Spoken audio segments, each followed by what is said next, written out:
మనలో చాలామంది టాపర్స్ కాకపోవచ్చు, కానీ సక్సెస్ మాత్రం అవుతాము.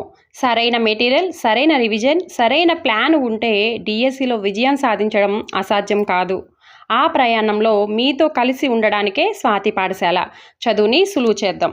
హాయ్ ఫ్రెండ్స్, నేను వివిధ ఇన్స్టిట్యూట్స్ సీనియర్స్ తయారు చేసిన మంచి మెటీరియల్స్ను డిఎస్సి అభ్యర్థులకు అందుబాటులో ఉంచాలని నిర్ణయించుకున్నాను. ఎందుకు అంటే 140 మార్కులు వచ్చి ఇంకొక మార్కు ఎందుకు రాలేదు అని బాధపడే వారి కోసం కాదు. 74 మార్కులు వచ్చి లేదా ఒక్క మార్కుతో పాస్ అవ్వటం మిస్ అయిన వారి కోసం మాత్రమే ఈ టెలిగ్రామ్ గ్రూప్ అనేది నేను క్రియేట్ చేయడం జరిగింది. చాలామందికి టెక్స్ట్ బుక్స్ అనేవి పూర్తిగా చదివే సమయం ఉండదు. కొంతమందికి టెక్స్ట్ బుక్స్ అందుబాటులో కూడా ఉండవు. అలాంటి సమయంలో మంచి మెటీరియల్స్ మీకు చాలా ఉపయోగపడతాయి. కానీ ఒక విషయం గుర్తుంచుకోండి, ఒకే సబ్జెక్టుకు 10 మెటీరియల్స్ చదవకండి. ప్రతి సబ్జెక్టుకు ఒక మంచి మెటీరియల్ మాత్రమే ఎంచుకోండి.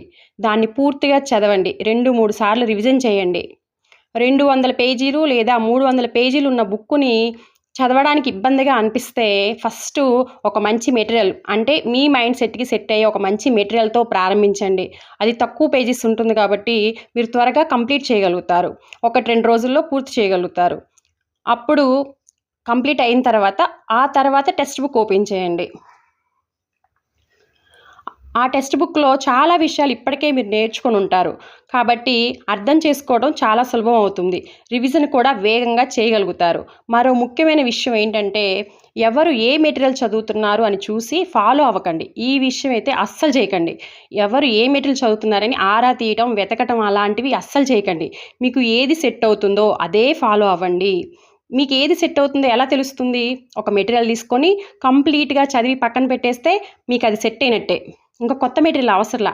ఏ మెటీరియల్లోనే సరే ఉన్న టెక్స్ట్ బుక్లోంచి తీసి రాసేదే ఎవరైనా కానీ ఆ మెటీరియల్లో పర్ఫెక్ట్గా ఉందా లేదా అని మీకు తెలియాలంటే టెక్స్ట్ బుక్ తీసి చదివితే మీకు అర్థమైపోతుంది. కాబట్టి తీసుకున్న ఒక్క మెటీరియల్ని కంప్లీట్ చేసి పక్కన పెట్టండి. దాన్నే మరలా రివిజన్ చేయండి. ఒక్కసారి ఒక మెటీరియల్ నిర్ణయించుకున్నాక కొత్త మెటీరియల్స్ జోలికి అస్సలు వెళ్ళకండి. వెళ్ళారంటే మీకు ఏమవుతుందంటే కన్ఫ్యూజన్ అనేది పెరిగిపోతుంది. కాబట్టి ఆ విషయంలో మాత్రం చాలా జాగ్రత్తగా ఉండండి. ఆ పని మాత్రం అసలు చేయకండి. మెటీరియల్స్ అనేది వెతకటం అనేది ఆపండి. ఆ వెతకటంలోనే మన టైం మొత్తం పోతుంది. చదివేది ఏమి ఉండదన్నమాట. వెతకటం తీరా ఎగ్జామ్ టైం వచ్చేస్తుంది అనమాట. నా టెలిగ్రామ్ గ్రూపు ముఖ్యంగా 74 మార్కుల దగ్గర ఆగిపోయి ఈసారి తప్పకుండా పాస్ కావాలని కష్టపడుతున్న ఫ్రెండ్స్ కోసం. చూడండి ఫ్రెండ్స్, మంచి మెటీరియల్ ఎక్కడ దొరికినా మీకు అందుబాటులో ఉంచడానికి నేను ప్రయత్నిస్తాను. వాటిలో మీకు ఉపయోగపడే దాన్ని ఎంచుకొని చదవండి. కానీ చివరికి మీరు చేయాల్సింది మెయిన్ ఇంపార్టెంట్ పని ఏంటంటే టెక్స్ట్ బుక్ను మాత్రం తప్పకుండా చదవండి.